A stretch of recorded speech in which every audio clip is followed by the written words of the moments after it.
Madame, Monsieur, bonsoir, bienvenue dans ce journal. À la une de l'actualité ce soir, 5000 mètres carrés, une capacité d'accueil de plus de 1000 places. La mosquée Seydina Ali de Korogo est ouverte aux fidèles de la ville. L'édifice religieux situé au quartier Koko Djelisso, inauguré par le vice-président de la République. Une occasion également pour investir l'imam principal, Seydou Kone.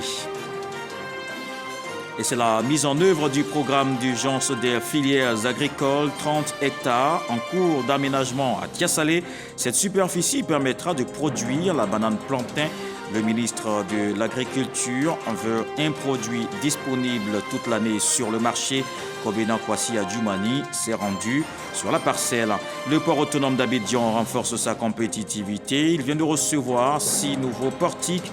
Ces nouveaux équipements ultramodernes vont permettre de renforcer la cadence de livraison et la réduction des délais de traitement des marchandises. Avec ce matériel, le deuxième terminal à conteneurs sera opérationnel avant fin 2022. Et puis le président ukrainien a reçu le secrétaire général des Nations Unies et le président turc Erdogan. Volodymyr Zelensky a appelé l'ONU à assurer la sécurité de la centrale nucléaire de Zaporizhzhia. Elle est occupée par la Russie et visée par plusieurs bombardements. Antonio Guterres appelle les Russes à démilitariser la centrale.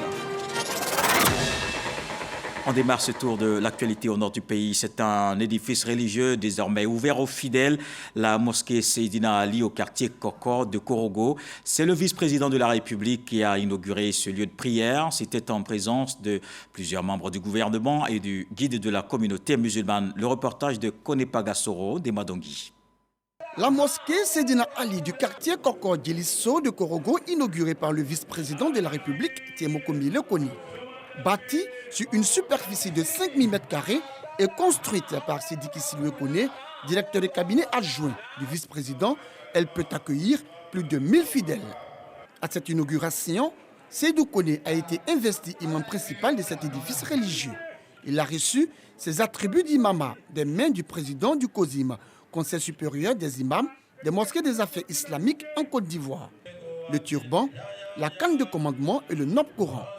Je jure au nom d'Allah, le très haut, devant le Cheikh Aïma et devant ma communauté, d'assumer mes responsabilités d'imam principal de la mosquée Seydina Ali à Korogo, quartier Koko.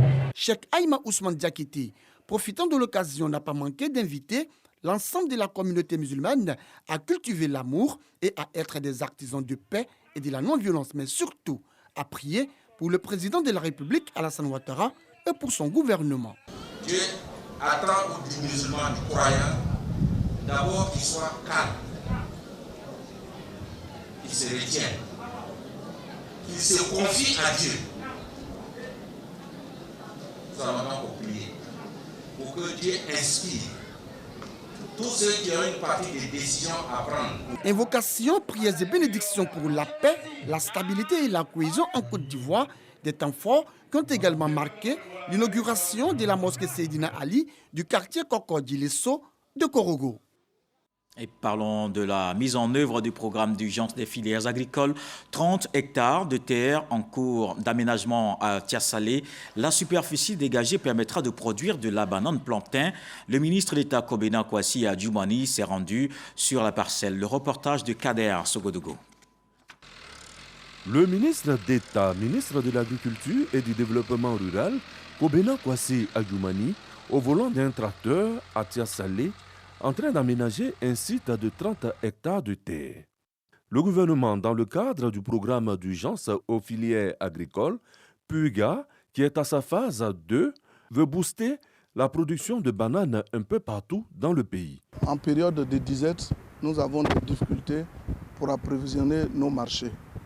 Or ici, les aménagements tels qu'ils sont faits vont permettre de faire des irrigations, de faire des arrosages goutte à goutte. Le président nous indique la voie à suivre. Comment faire les aménagements, comment produire pour qu'on n'ait plus besoin d'aller prendre nos productions à l'extérieur. Comment également, après la production, faire en sorte que nous puissions faire des adaptations au niveau de la transformation. L'eau un facteur déterminant pour la réussite du projet. L'avantage que nous avons et qui pour nous est salutaire, c'est le fait que nous ayons à côté de ces espaces de l'eau. Parce que l'agriculture sans l'eau ne représente rien. Figurez-vous, ici nous sommes au niveau du Bandama. Et à partir du Bandama, nous allons arroser nos plants. Même pendant la période, pendant la saison sèche, nous pouvons faire de l'irrigation. C'est ça l'avantage qu'on a. Le PUGA 2, un cadre de formation pratique pour les étudiants, surtout ceux de l'université Lorugnon-Guédé. Je suis édifiée par le fait qu'un tel programme existe, un programme qui fait donc l'ouverture aux jeunes qui peuvent saisir donc cette opportunité pour avoir quelque chose à faire. Et ce sont des opportunités qu'ils auront pour venir faire leur stage de fin d'année. Et nous ne pouvons que nous réjouir qu'il y a de plus en plus d'espaces à travers le territoire où ils pourraient partir pour leur stage de fin d'année. Maïs, banane, riz, igname, manioc, légumes et autres. Le ministère d'État, ministère de l'Agriculture et du Développement durable met les bouchées doubles pour booster les productions. Le PUGA 2 est en marche. Les projets agricoles qui avancent. La Côte d'Ivoire a aussi une politique de l'économie bleue qui est déroulée. La formation y occupe une place de choix. Je vous emmène voir le baptême de la 33e promotion de l'Académie régionale des sciences et techniques de la mer, un événement qui marque la fin de formation de 200 étudiants de différentes nationalités. Le ministre des Transports, Amadou Koné, exhorte à la rigueur et au travail bien fait. Le reportage de Dangui Dangui. Remise de bas, remise de prix aux meilleurs élèves, pose d'épaulettes. Le baptême de la 33e promotion de l'Académie régionale des sciences et techniques de la mer sur fond de commémoration du 35e anniversaire de cette institution a tenu ses promesses. J'ai plusieurs options, non seulement parce que déjà ma filière ingénieur en management des activités maritimes et portuaires, elle me permet de travailler un peu dans plusieurs secteurs. De la main-d'œuvre qualifiée indispensable au développement des échanges commerciaux internationaux, dont 80% se font en mer. L'Académie régionale des sciences et techniques de la mer veut être à la hauteur de ces enjeux, selon son directeur général qui souligne par ailleurs les défis auxquels son institution est confrontée. Les grands défis, c'est d'abord les problèmes, les questions des stages pour nos enfants, des stages embarqués surtout. Les stages sur les navires, vous savez qu'on n'a pas de navires en propre, donc nous devons négocier avec les compagnies maritimes. Amadou Koné, parrain de la 33e promotion de l'Académie régionale des sciences et techniques de la mer et par ailleurs ministre des Transports, a demandé aux partenaires techniques de venir au secours de cette institution. Pour développer un programme de formation maritime ambitieux, l'appui de nos partenaires est donc indispensable. C'est le lieu de rappeler aux États membres leur obligation de contribuer plus activement à son fonctionnement par le paiement des différentes contributions. Autre temps fort de cette cérémonie marquant la fin de la formation de 200 étudiants, ce défilé qui a mobilisé l'intérêt des autorités, des parents et amis des étudiants. Et ces nouveaux diplômés pourront travailler aisément avec des équipements modernes dans le domaine portuaire. Le port d'Abidjan vient de recevoir des portiques de nouvelle génération. Ce matériel permet d'améliorer la compétitivité, renforcer la cadence de livraison et la réduction des délais de traitement des marchandises. Avec ces appareils, le deuxième terminal à conteneurs du port d'Abidjan sera opérationnel avant fin 2022. C'est ce que nous dit Lansine Bakayoko. Ces équipements sont composés de 6 portiques de quai, 13 portiques de parc et 36 tracteurs, tous électriques. C'est une étape majeure dans la construction du deuxième terminal à conteneurs qui va permettre d'améliorer la desserte logistique du port d'Abidjan et des pays de la sous-région. Une fois opérationnel, le terminal permettra l'accueil et le traitement des navires admettant 16 mètres de tirant d'eau. Actuellement, le terminal opérationnel ne peut accueillir que des navires de 11,5 mètres de tirant d'eau. Ce projet a été rendu possible grâce à des investissements de l'ordre de 269 milliards de francs CFA. L'opérateur privé Côte d'Ivoire Terminal a financé à hauteur de 262 milliards des ressources affectées à la construction des superstructures et à l'acquisition d'équipements pour ce futur pôle de l'industrie portuaire ivoirienne. Quant à la partie gouvernementale, elle a endossé les travaux de terrassement et la création de 37,5 hectares de terre pleins par remblai hydraulique. Au niveau de la coopération, le ministre de la Communication du Niger a visité ce vendredi les locaux du centre émetteur IDT dans la commune d'Abobo. Mahamadou Dano a vu le dispositif mis en place pour la gestion de la diffusion. Le ministre nigérien entend s'inspirer du modèle ivoirien de déploiement de la télévision numérique terrestre. Evelyne Yoboué, Patricia Omouetia. Rencontre d'échange, d'informations et de partage d'expériences entre le ministre de la Communication chargé des relations avec les institutions de la République du Niger et les responsables de la Société ivoirienne de télédiffusion IDT. Mahamadou Dano veut s'enquérir du fonctionnement des structures de la Société ivoirienne de télédiffusion, une visite bénéfique pour les deux parties selon Adama Yeo, directeur général de IDT. Nous avons pu tirer aussi des leçons de ce qu'ils sont en train de faire au Niger. Cette visite apporte beaucoup de choses. Comme je l'ai dit, il y a des choses nous avons appris auprès du Niger qui vont être complémentaires à tous nos systèmes que nous sommes en train de mettre en place. Donc c'est quand même quelque chose d'important. Le ministre Mahamadou Dano n'a pas manqué d'exprimer sa reconnaissance et sa joie aux autorités ivoiriennes. Aujourd'hui, nous sommes transportés au niveau de l'IDT, l'équivalent de notre agence de diffusion qui s'appelle l'AND. Il faut le dire, j'ai été très impressionné par la qualité de l'accueil, mais également par la qualité des infrastructures. Je profite pour féliciter le gouvernement ivoirien pour l'investissement qui a été fait au niveau de l'IDT. Je suis très satisfait de ce que nous avons vu et ce que nous avons entendu. Et je pense que c'est en ce sens que les États africains peuvent travailler ensemble et produire quelque chose de positif. Après l'étape des séries d'échanges, le ministre nigérien de la Communication a visité les installations techniques et de communication de la Société ivoirienne de télédiffusion à l'origine du déploiement de la stratégie nationale de la TNT. À Korogo, la ministre de l'Éducation nationale a rencontré les directeurs, chefs d'établissement de la région du Poro. Mariatou Kone accorde une oreille attentive à leurs difficultés. La rencontre a permis d'évoquer ensemble les solutions pour bâtir une école de qualité à Mississoko.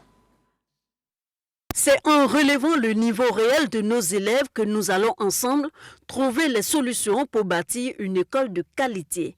Ce sont en substance les propos de la ministre de l'Éducation nationale et de l'alphabétisation face à la communauté éducative du Poro. Des propos salués par ces autres qui n'ont pas manqué de lui adresser aussi quelques doléances. Certains sont encore sceptiques. Est-ce que ce qu'on dit là, est-ce qu'on ne va pas me blâmer? Si mon résultat est mauvais, est-ce qu'on ne va pas me blâmer? Aujourd'hui, vous nous avez fait la preuve que ce n'est pas ça qui vous intéresse, c'est le niveau qui vous intéresse et non les résultats. Et voyez l'autorité de la chaîne d'encadrement au niveau périphérique, au niveau de nos établissements, au niveau de nos inspections. Ma structure est à 8 km de Korogo et je suis bien placé. Je suis à côté, à 1 mètre, disons, du goudron. Et selon l'extrait de naissance de mon collège, c'est un collège à base 4. Mais aujourd'hui, là, il n'y a qu'un seul bâtiment. De la gestion de COGES à la mobilité des acteurs, en passant par le manque de matériel didactique et l'insuffisance d'enseignants, tout a été abordé à cette rencontre. Pour la ministre Mariatou Kone, le gouvernement est à la tâche pour régler progressivement les problèmes qui minent l'école ivoirienne. On a constaté, je pense que c'est à Korogo ici, il y a eu mort d'hommes avec agression dans un établissement. Ce n'est pas normal. Donc, on a souhaité que tous les établissements qui vont désormais être faits soient clôturés.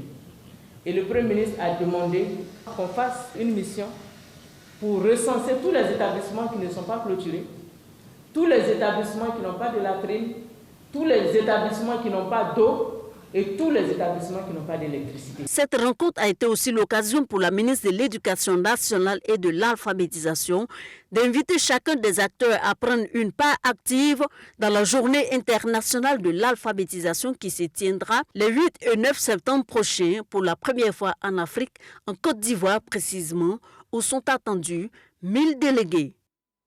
On reste dans la région du Poro et on verra avec Ami Sissoko que les cadres de Korogo ont décidé d'assurer plus de 1000 chefs traditionnels et leurs familles à la couverture maladie universelle. Ils prennent en charge tous les frais de prestation pendant une année. Les premiers bénéficiaires viennent de recevoir leur carte des mains du ministre de la Communication et de l'Économie numérique. Ils sont plus de 500.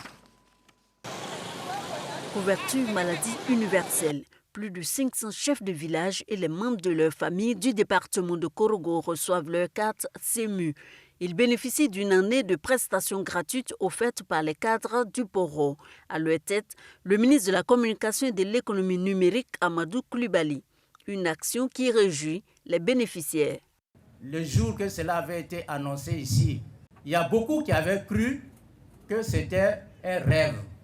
Aujourd'hui, c'est une réalité. Nous avons les éléments palpables. On nous les a remis. Nous vous en remercions infiniment. À 1000 francs par personne et par mois, la CEMU vise à garantir à l'ensemble des populations Côte d'Ivoire l'accès à des services et à des soins de santé de qualité à moindre coût. Il faut apporter une réponse appropriée aux difficultés d'accès aux soins de santé des populations. Il faut faire bénéficier toutes les personnes vivant en Côte d'Ivoire d'une couverture maladie de base. Il faut renforcer le système national de santé en y apportant des ressources additionnelles. À terme, dans le département de Korogo, ce sont plus d'un millier de chefs de village, de quartier et les membres de leur famille qui bénéficieront d'une année de prestations gratuites de la CMU. Selon le ministre Amadou Coulibaly, cet élan de générosité va s'étendre aux autres départements de la région du Poro. L'action est saluée par le ministre-gouverneur du district autonome des Savanes, Issa Coulibaly. Cette action a été initiée bien avant votre entrée au gouvernement, ce qui lui confère encore plus de mérite et d'éclat. Quand le président de la République parle de Côte d'Ivoire solidaire, c'est l'affaire de tout le monde. Vous le démontrez chaque jour que Dieu fait. Nous avons décidé de nous donner la main afin d'offrir à nos chefs de village ces cartes de la couverture maladie universelle avec pour objectif non seulement de leur offrir une couverture maladie, mais également de contribuer à la promotion de la couverture maladie universelle voulue, décidée par le chef de l'État. À la date d'aujourd'hui, le Poro enregistre 90 434 personnes enrôlées et 62 592 cartes CEMU distribuées.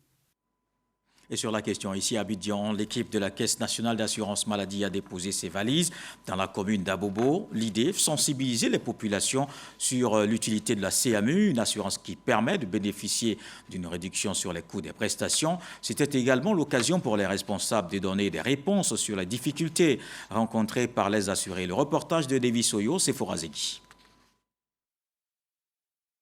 Mairie d'Abobo, ce matin, Solange, mère de 4 enfants, s'y rend pour s'enrôler à la couverture maladie universelle CEMU.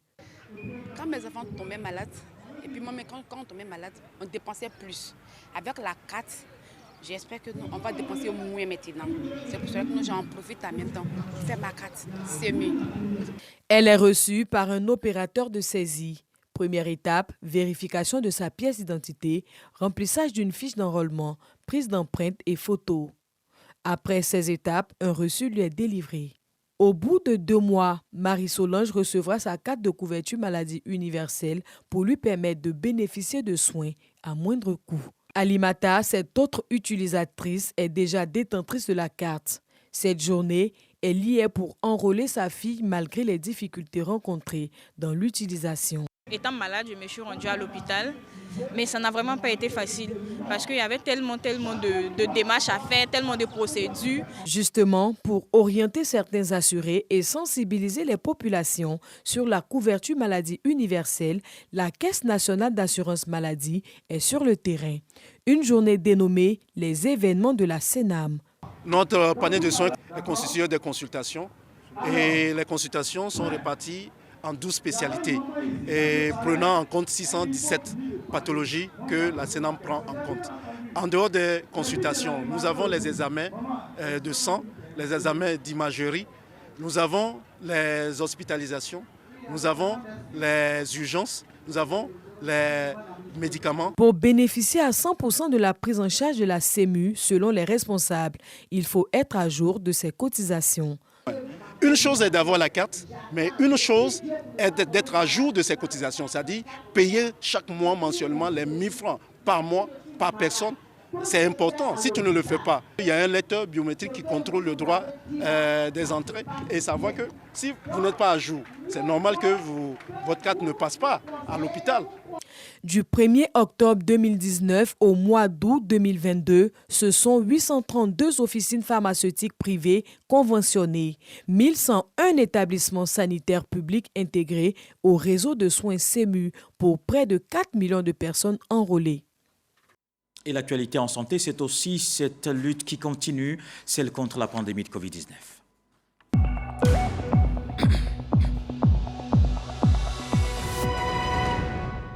Voici le point de la situation aujourd'hui. Le ministère de la Santé, de l'Hygiène publique et de la couverture maladie universelle a enregistré ce jeudi 45 nouveaux cas de Covid-19, 25 guéris et 0 décès à la date du 18 août 2022. La Côte d'Ivoire compte donc 86 301 cas confirmés, dont 85 293 personnes guéries, 817 décès et 191 cas actifs. Au total, 18 114 056 doses administrées contre la COVID-19. Attention donc à ce virus encore actif. Et dans l'actualité politique ce soir, on se rend à Kouto, dans la région de la Bagoué. Le ministre Bruno Nabagné-Koné a eu une rencontre avec les militants RHDP. Il s'est d'abord prononcé sur les élections au sein de son parti au niveau local avant de lancer un message de consolidation de la cohésion. Le reportage de Charles Tatou. Cette rencontre vient pour éclairer l'opinion nationale sur l'incident survenu lors des dernières élections des secrétaires départementaux du RHDP dans le département de Kouto. Le département de Kouto, il faut le savoir, dispose de 3 postes de secrétaires départementaux. Le ministre Bruno Koné est revenu sur la situation malheureuse, décriant le comportement des auteurs dont le seul but était de salir l'image du département de Kouto où de tout temps les populations sont restées pacifiques, vivant ensemble dans la paix. Donc ce n'est pas le comportement d'une seule personne qui va faire qu'on peut penser que dans la Bagoué c'est comme ci, comme ça. Tous ceux qui m'ont interrogé, je leur ai donné la vraie réponse. Je leur ai dit ce qui s'est passé là, ce n'est pas digne de la Bagoué, et ce qui s'est passé là, ce n'est pas l'image de la Bagoué. Restons des militants pacifiques. Bruno Nabagné-Koné d'appeler les jeunes et les populations rurales du département de Kouto à la non-violence, à l'unité et la cohésion sociale, gage du développement. Et ce besoin de cohésion s'impose davantage ici, les régions considérées comme pauvres que dans d'autres régions. Donc nous avons intérêt, nous cadres, à renforcer cette cohésion en notre sein, à faire en sorte que chacun puisse apporter sa différence et que de nos différences, il sorte quelque chose de plus fort, de plus riche pour la région de la Bagoué. Le ministre Bruno Koné poursuit sa tournée de paix et de cohésion sociale dans les différentes localités de la région de la Bagoué. Et on parle également de cohésion sociale à Bandoukou. La mairie a organisé la 2e édition du Festival culturel des Alliés, un événement pour promouvoir les alliances interethniques, un vecteur de paix entre les différentes ethnies. Invité spécial, la maire de Gbéléban, Sita Ouattara, souhaite voir l'initiative s'étendre à toutes les régions du pays. Herman Yamien. Les alliances interethniques en Côte d'Ivoire existent depuis des lustres. Elles ont contribué par le passé à renforcer la cohésion et le vivre ensemble entre les différents peuples ivoiriens. Véritable outil de règlement pacifique des conflits qui pourraient naître entre les différentes communautés ethniques, la mairie de Bandoukou, à travers ce festival dénommé Festival culturel des Alliés des Sénoufos résidant à Bandoukou Fass-Rebo, entend les promouvoir afin de montrer à la jeune génération les valeurs qu'elles incarnent pour un vivre ensemble harmonieux.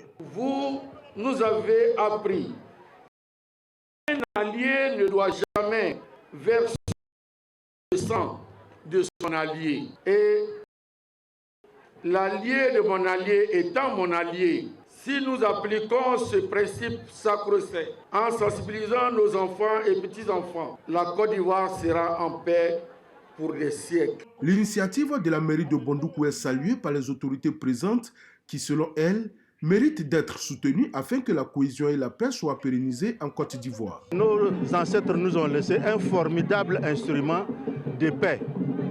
Est-ce que nous avons vraiment usé de cet instrument-là? Sinon, cette crise que nous avons connue n'aurait jamais eu lieu. Invité spécial de cette cérémonie, le maire de Gbeleba, Sita Ouattara, a réitéré, comme ses prédécesseurs au pupitre, sa volonté de voir ce festival s'étendre à toutes les régions de la Côte d'Ivoire. Les jeux d'alliance sont donc sacrés.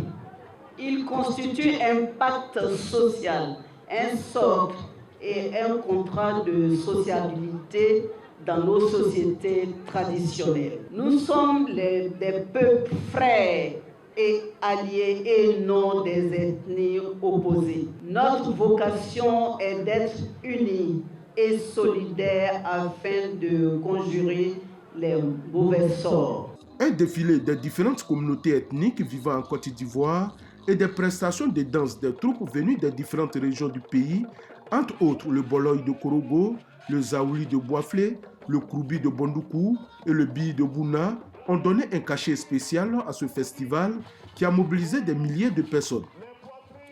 On reste en culture avec cette coopération sud-sud entre la Côte d'Ivoire et le Ghana. Elle est matérialisée par la tenue de la deuxième université d'été ACP-UE Culture à Accra au Ghana.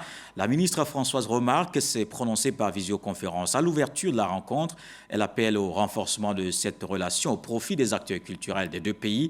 Une vision partagée par son homologue. On le voit avec notre envoyé spécial à Accra, Issa Tchonayo. Accra, capitale du Ghana, Alliance française. C'est ici que se déroule la deuxième université d'été du programme ACP-UE Culture, après la première tenue à Lomé en terre togolaise en septembre 2021. Ce programme triennal 2021-2024 est un soutien au secteur de la culture et de la création en Afrique de l'Ouest. AWA, au nom du consortium Institut français, Institut Kouaré de Ségou, Abou Kamaté, indique que ce renforcement des capacités est un pilier du programme AWA afin de fournir à l'Afrique de l'Ouest des opérateurs culturels performants, ouverts et connectés à l'international. L'ambassadeur de l'Union européenne au Ghana, Irshad Razali, invite les bénéficiaires à faire bon usage de leurs fonds. Françoise remarque dans une adresse riche en enseignements, met l'accent sur le retour des œuvres culturelles sur le continent. Une action qui va restaurer la dignité des peuples africains, selon elle. La coopération sud-sud est une priorité pour la ministre de la Culture et de la Francophonie. Pour ce faire, elle demande le renforcement de la coopération culturelle entre la Côte d'Ivoire et le Ghana.